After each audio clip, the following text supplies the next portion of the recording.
often put myself in that place, knowing that you were going out in the morning to fly a mission whose chances of you getting back were very high you wouldn't get back, because so many were killed on those missions.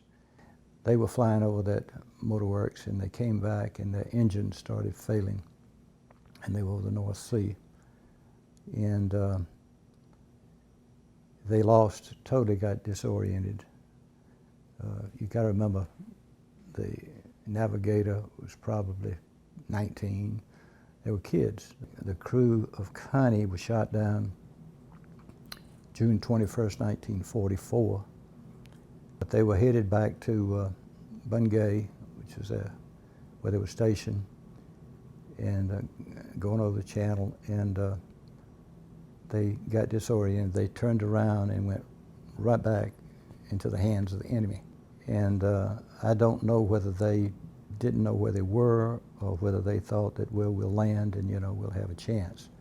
But they really were not that far from their home base, but they didn't know it. They were going down, and they let their wheels down for landing, which means I surrender. And just happened, there was anti-aircraft guns were placed very, very close to the spot.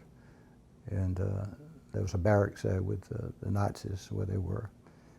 And they disregarded the surrender notice, and they shot the plane, and it blew up. My brother had jumped out of the plane, and his body was intact, but his parachute did not open. Of course, we were very proud of Jimmie for serving our country, and we were thankful to be a family member of his, and very sad that he didn't return. Knowing his mother, she loved him dearly. He was her only child, and she just, even to the end of her life, hoped that he would be found, maybe as a prisoner of war or something, and was just always hoping that he would come home. And of course we did too. Aunt Mary passed away before we had the news about the crash site. They had located a crash site, and it was a possibility that it was his aircraft. It was important